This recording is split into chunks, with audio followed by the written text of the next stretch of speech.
You are listening to the HR Happy Hour Network, home of the At Work in America podcast. The HR Happy Hour Network is sponsored by WorkHuman. HR is about to change for good with the power of human intelligence. By combining AI and the rich data of WorkHuman's #1 rated employee recognition platform, human intelligence answers HR's most demanding needs, unlocking insights and capabilities that redefine talent management, cultural transformation, and employee engagement, ultimately elevating performance and, above all, people.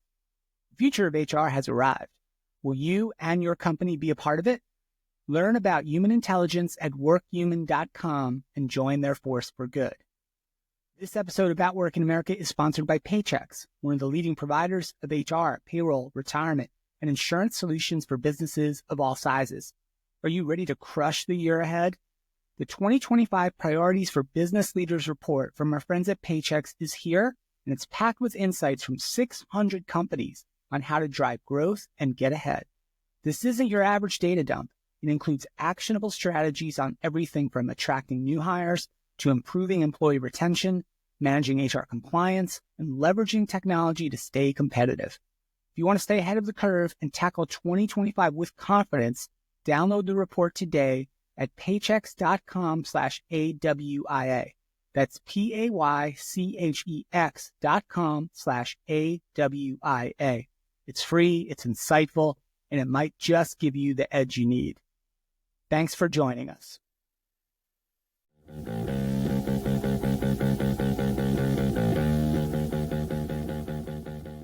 Welcome to At Work in America, the podcast that leads the conversation on the future of work. Proudly sponsored by Paychex and WorkHuman, we go beyond the headlines to uncover bold ideas, fresh perspectives, and the real stories of people shaping workplaces for the better. And now, here are your hosts, Steve Bose and Trish Steed, bringing you the insights and trends that will inspire what's next in the world of work.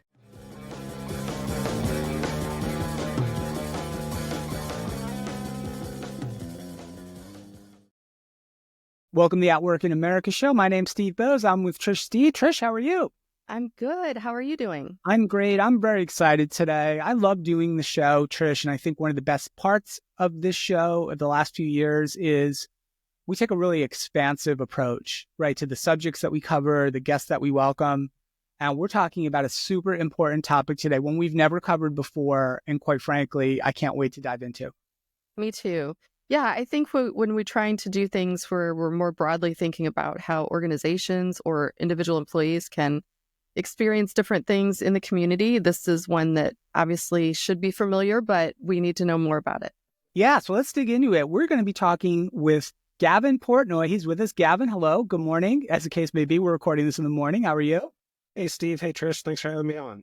Thank you. And Gavin is the vice president. I'm going to spell the whole title out of the organization, Gavin, at the top here. Gavin is the vice president of the National Center for Missing and Exploited Children's Strategic Advancement and Partnerships. Organization Gavin has informed, we call it NCMEC is typically how we refer to it as, so we'll probably use that term for the rest of the show. But Gavin, we are so happy to have you here to learn more about you, of course, and learn more about the really important work your organization does.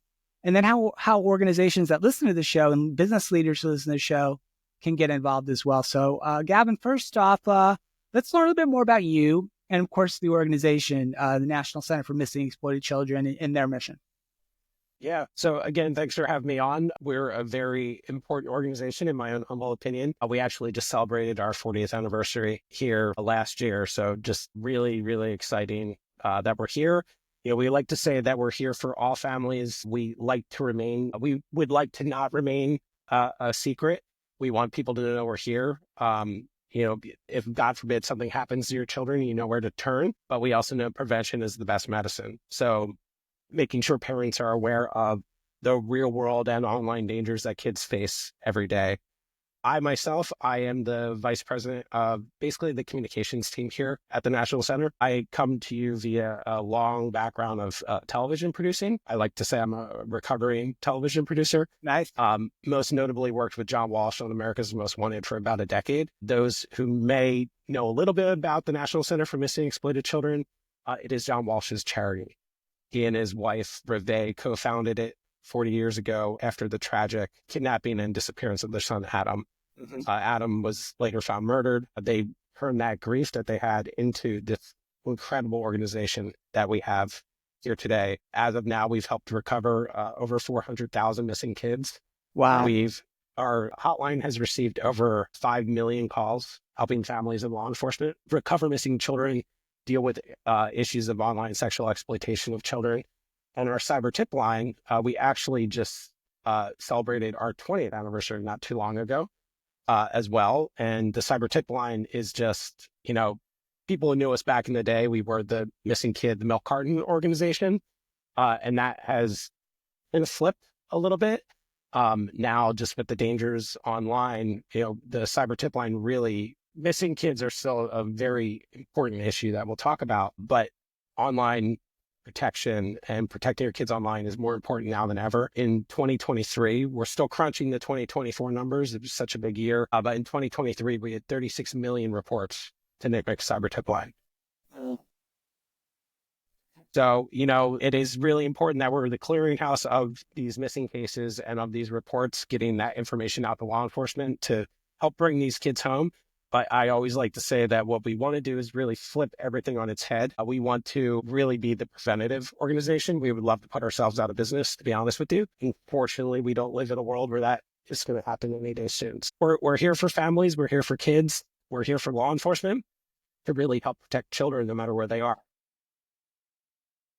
Just want to say thank you, first of all, because the work that you do, I can't believe it's been 40 years. Honestly, it seems like, yesterday when we were hearing that story of Adam being missing, I remember that being on the television. And since then, obviously the show and now the work that you're doing beyond the show is really helpful to parents, both, like you said, with the kind of the in-person dangers, which I think parents try to really, I have kids myself, right? You try and tell them to beware of strangers and whatnot. But it's this online piece I'm really fascinated about, because I feel like even as a parent, I don't know that I was educated enough myself to prevent things from happening. Could you maybe talk a little bit about the efforts that you're doing right now when it comes to prevention of sort of the online encounters that children might be engaging with without knowing it?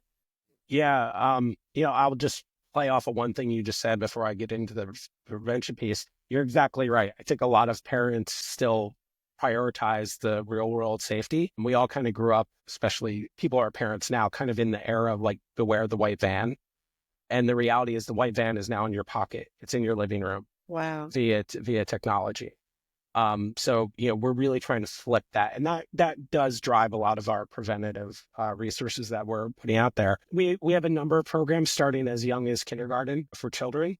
And really, we want to empower kids to be good digital citizens, to know where they can go online, to know how to behave online, to know proper behaviors that they can and should be doing. Now, we never try to put things directly in the hands of children. We try to put it in the hands of caregivers, who are then going to explain it further to kids. So it could be parents, could be an aunt, uncle, teacher, you name it. Anybody under the sun who's going to care about that child. So NetSmarts is the program. It's free to everyone out there. If you go to ncmec.org, you can get to it from there. Just incredible age-appropriate resources there for people to empower their kids to be safe online.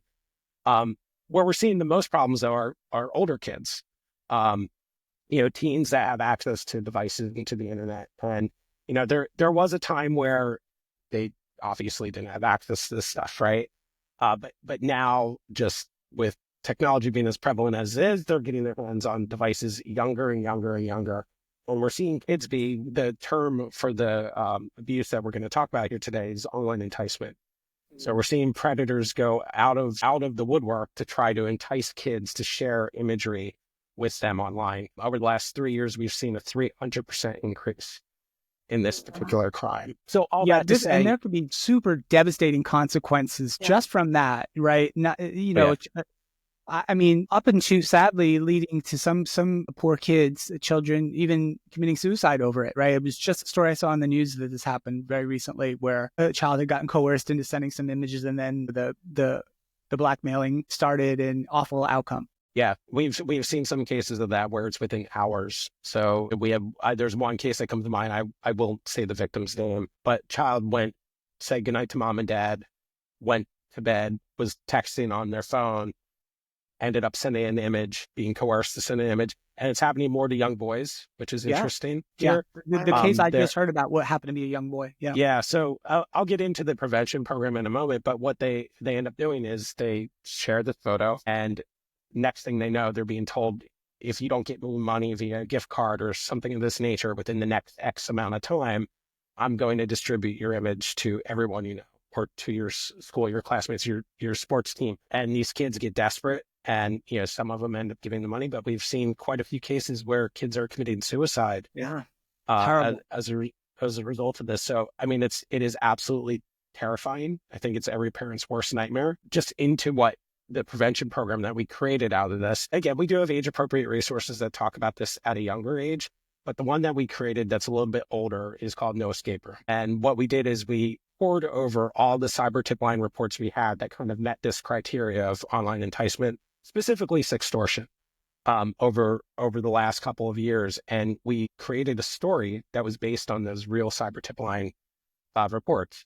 So, the reality is not every parent, but many parents have experienced that heart-dropping moment of where's the kid, right? When you're in a store, you're, out in public. Contrast that to crimes against children online. Very few parents have experienced that, right? So what we thought was, all right, well, let's flip the script. Let's get that white van on the street and into the home. And so parents have a psychological connection to this crime and what we're seeing here. So we took all those cyber tip line reports that we had, again, fastest growing crime that we're seeing here at the National Center online, and turn it into a script and actually let caregivers be in the driver's seat of what these kids are going through. And the script, again, I personally went through countless of these with my team here. It's very similar across the board. It's a young boy gets a ping, and it can be on any number of apps. Like, there's not a particular social media company where this is prevalent. It's happening all over the place. We're even seeing it happening on gaming apps. So it's not like, the evil actors go where the people are that they're trying to prey upon, right? Exactly. Everywhere. Right. And or there's a will, there's a way, unfortunately, right? So all that to say, we built the script that actually puts you in the driver's seat. And that script is, very similar across the board. It's a young boy gets a ping from a very attractive female in many cases. And oftentimes, it's a pirated image. We've seen ones where it's an AI generated image, you name it, it's there. And they start this conversation and exchange. And again, we've seen ones where it's hours, and we've seen other ones where it progresses over days. The no escape room scenario is over a couple of hours. We did that route. And it's a kind of choose your own adventure. Remember the books where you kind of choose your own adventure? What happens in this experience is you decide how this young boy is going to respond to the person on the other end. And at the end of it, you still are driven to the point where the crime takes place in this case. But we're very, very proud of it. We've had over 2.6 million people go through the experience to date. It's award-winning now. It's won a couple of very specific web awards. So we're extremely proud of it. We think every parent, caregiver, anybody with a kid in their life needs to go through this. And again, that can be found either through our website, ncmec.org, or you can get to it directly via No Escape. Do you need any special equipment to go through the experience? It's a VR type of experience, so you can just do it through your computer, browser type of thing? You can do it through your browser, on a phone, on a tablet, computer, you name it. That's fantastic. And free, right? I'm just open to everyone because, we want to get that experience in the hands of as many parents as possible. Yeah, it's free to everyone. And again, it's not to fear monger at all. Once you get through the experience, it drives you to those resources that we have available. So again, the NetSmarts piece is very important. It also drives you to the cyber tip line, where if you've gone through this, make a report. Make a report right then and there. We can bring those law enforcement resources to bear. We can get that tip to the right person and help you out. And then the other tool that we have, which is really interesting, is called Take It Down. And there was an era not too long ago where the internet was forever, right? Remember those days? Yeah. We're proud to say that is over when it comes to crimes against children. Take It Down is another free service that the National Center offers. And what it does is, if you were under the age of 18, or were under the age of 18 when an illicit image or video of you was taken, and you have access to that image, you can on your device basically create a digital fingerprint of it, send us that fingerprint. You don't actually send us the image at all. Send us that it's called a hash value. We take that digital fingerprint, that hash value, and we make it available to electronic service providers. So social media companies, websites, so on and so forth. They then scrub their platforms for it. So if it exists on there, they'll take it off. But what's even more important is it prevents the upload of those images or imagery in the future. Very interesting, cool tech that we have out there. If a kid does do this, and look, the reality is we know it's going to happen. We encourage families to talk to their kids about not doing this, but if it does, we do have resources to help take it down. I have so many questions spinning in my head. Thank you for sharing all of that, Gavin. One question I would have is how would you talk to parents about opening up those lines of communication? Because whether you think you have a child that you want to talk about, have you already done something like that I don't know about? Like, what are some of the first steps maybe to get a parent more comfortable? Is it to go through the no escape room kind of as that entry point and then it guides you, or what do you recommend? Yeah, I definitely think going through no escape room and seeing what their kids are going through would be helpful. But the absolute biggest thing is we recommend is like, don't come at your child in any particular kind of way. You have to be welcoming. You have to open up that conversation, again, be the trusted voice for that kid, and really have an active conversation about what they're doing online. It's so funny. We've entered a world where, like, again, I think of friends and colleagues I have in the world that I live in day to day, where like they know everything about their kids' sports, their academics that they're doing in school. They know their friends, they know all this stuff. But when it comes to their digital life, they don't know. They don't know what platforms they're on. They don't know what social media they're on. They don't know how they're engaging. So I think it really is having that open dialogue, having that conversation with your kids about where are they? What are they doing? Is it even going a step further and not allowing certain platforms? I mean, again, every family, it's going to be a personal decision what they decide to direct there, but being involved with their digital life as their real world, IRL, is incredibly important. That is the absolute best thing they can do. Yeah.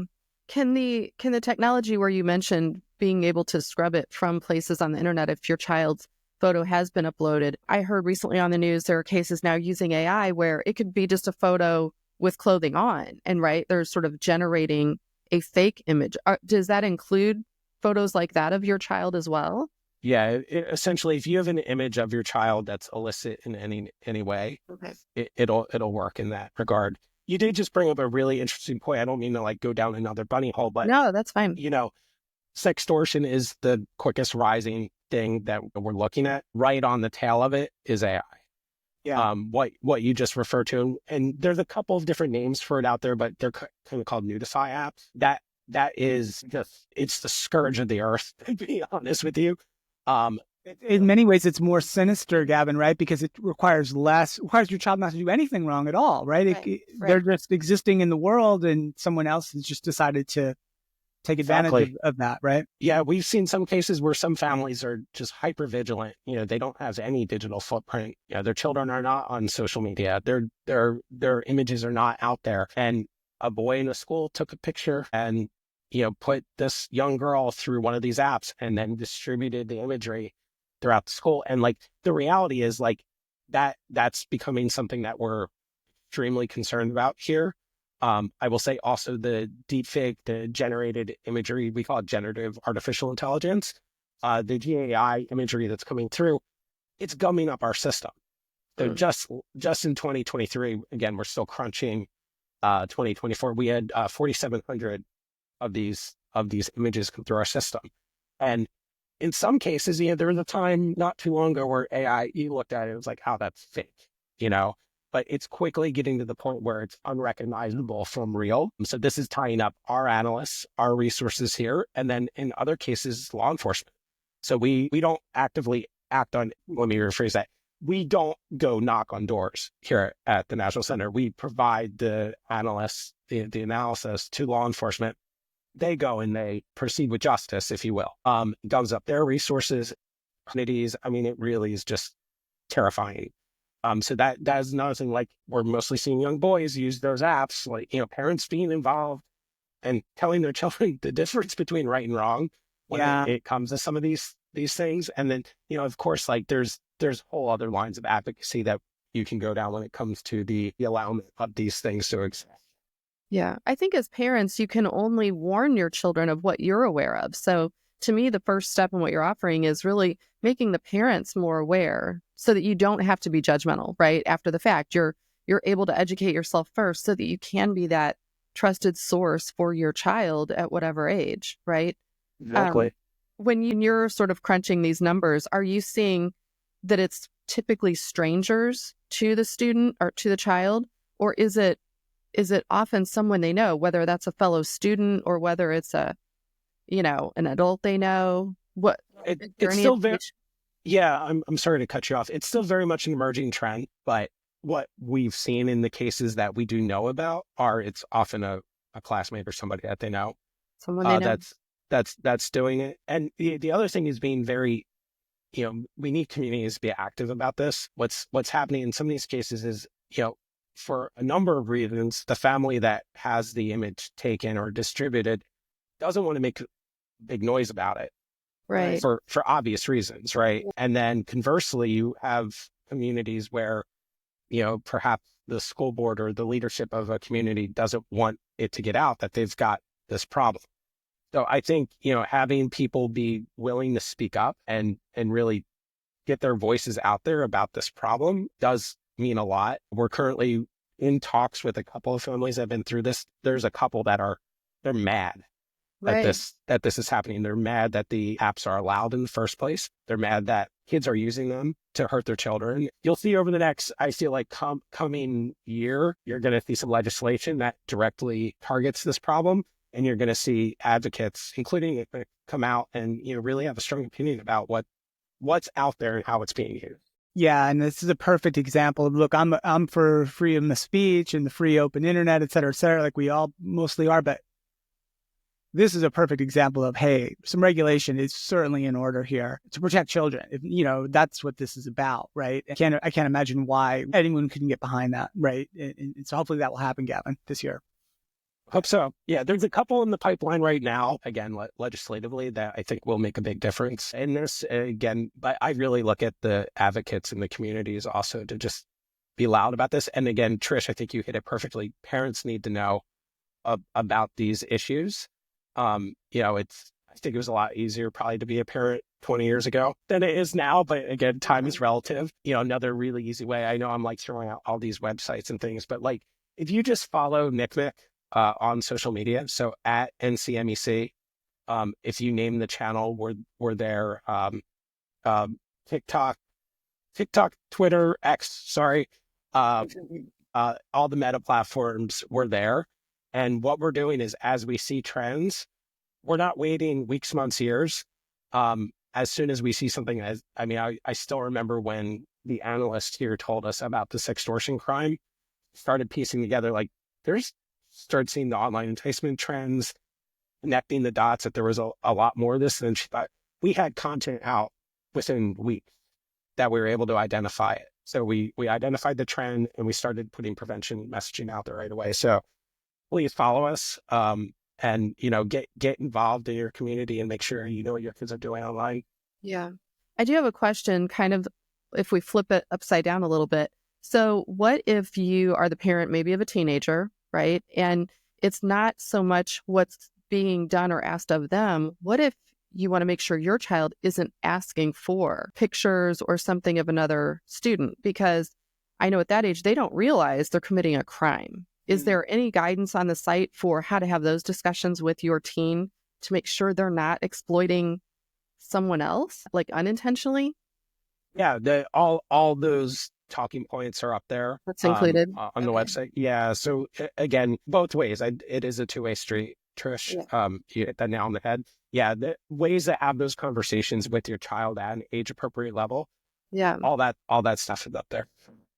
It was shocking to me. So I have a boy and girl twins that are now 21, but back in the day when they were much younger, I was shocked at how many young men were asking not just my daughter, but her friends for nudes. This is when they were in like 8th, 9th, 10th grade, fellow students. And it is not the boys you would assume. It's the boys from a good family, if you will.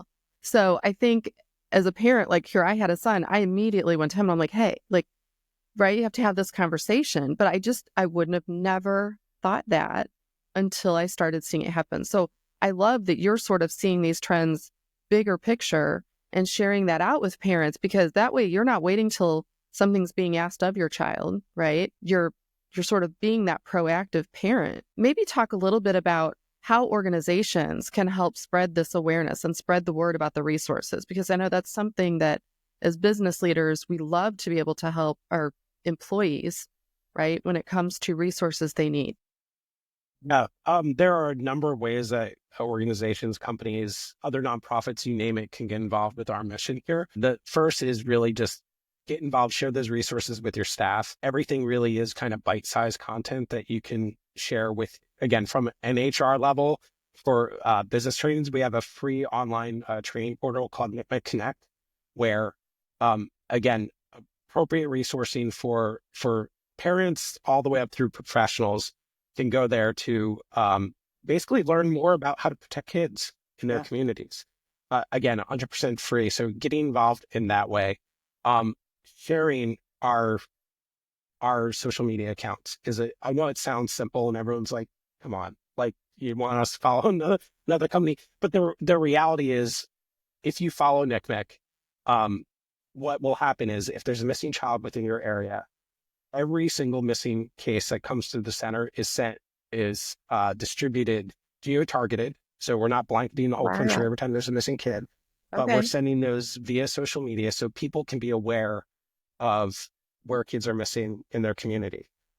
We also create advertising. Even if you don't follow us, we are creating ads of those kids. So I know it sounds crass, saying that, but to get through that. So if you're not following us for whatever reason, we will create an advertisement within these social media platforms that pushes it to that community to help be on the lookout for those missing kids. And we've been extremely effective at that. Another way to get involved is we are a nonprofit. The work that we do here is we are a public-private partnership. We do receive some federal funding, but we also receive a good amount of public. We have a number of corporations that make our mission possible. We honestly couldn't keep the lights on and do the work that we're doing without that support. So, those are three really easy ways, I think, to get involved. But I think just even at the base level, just having that conversation with your employees, like, hey, did you know that there's this issue or that there's this growing crime, or even just, hey, you remember the milk carton, to kind of get that conversation going again. It really can and will make a world of difference in their children in your lives. Yeah. One of my big takeaways, Gavin, is just how remarkably advanced the approaches that you're taking at NCMEC to this challenge, right? Adapting with the times, adapting to new technology, how children are being exploited potentially via that technology. You've come an incredibly long way from the proverbial milk carton, right? It's like, we know that, right? And one of the reasons we wanted to have this conversation was to bring some of this to light, because everybody knows about the National Center for Missing and Exploited Children. We've heard of it, I think, most of us, but knowing the depths and the complexity and the sophisticated approaches you're taking there at the organization to keep kids safe and spread that word, that's why we wanted to have this conversation. And I'm so glad we did, because it's so eye-opening to see. And it's really, in a time where it's like people are on edge and not feeling great about many things, it's very heartening to know that the organization like yours, the entire team there, is out there with this mission to keep kids safe. It's fantastic. Thank you, Steve. Really appreciate that. And yeah, I mean, we really, the team here is incredible. We have 450 employees that truly have made this their life's work to help, we like to say, help make sure every child has a safe childhood. And I think, whatever stone we have to overturn or whatever widget we need to make, we're willing to do it to do that. That's great. Great stuff. I think too, if I think back to even when the TV show was on, right? And it was if you had a tip, you could call in. I think now it includes those of us then in the community. If you're having the geo-targeted information about missing children come out, it gives you something as the recipient of that message. You feel like you can be part of helping it. You may not have a tip about the actual child that's missing, but you can share that with your connections, right? Your social media connections and sort of widen the net. Exactly. And that really is the intent behind it. Trish, at the end of every episode of America's Most Wanted, which is back, by the way, shameless plug. I've seen it. It is back. Yeah. Mr. Walsh and his son Callahan are back. But all that to say, at the end of every episode, John says, you can make a difference. And I really think that that's the core of where we're trying to get with making sure those posters are in your community, making sure that they're front and center. And again, that is another way, not to go completely back on what we were talking about, how to get involved. That is something else that we've seen companies do. They can share our missing child feed. We also have available, there's a QR code that you can print out, if you have got a storefront, if you have a physical store, you can put the QR code there and someone just scans it and it'll automatically show you missing kids in your area. Wow. So just really, we've kind of moved the milk carton from being, a physical, tangible thing to, I actually have one sitting right here, which is a radio show you can't see, but we have luggage tags that are out there that have a QR code on it. Yeah. So it's the idea of, no matter where you go, you can help find missing kids. Yeah. See, and I love it, Gavin. People weren't behind. We'll share those resources. We'll share the links to everything, obviously the website, but I mean, I'll take my action items too, right? Go through the No Escape Room module, follow you guys on the platforms, which is the easiest thing everybody can do and should do, and I hope everybody does.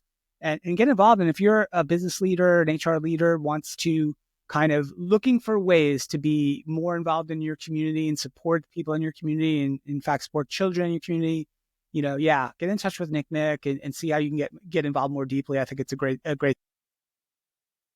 Absolutely. Great stuff. Thank you both so much for your time and for covering this important issue. Again, we're extremely thankful to get the word out there loud and proud. And, again, anybody that shines a hot spotlight on this is a friend of ours. So thank you. Love it. Well, thank you, Gavin. Appreciate all the work you're doing and the team there. Thanks so much for taking the time. Trish, great stuff. You're a parent. I'm a parent. This really hits home for us. And I hope for a lot of our listeners too.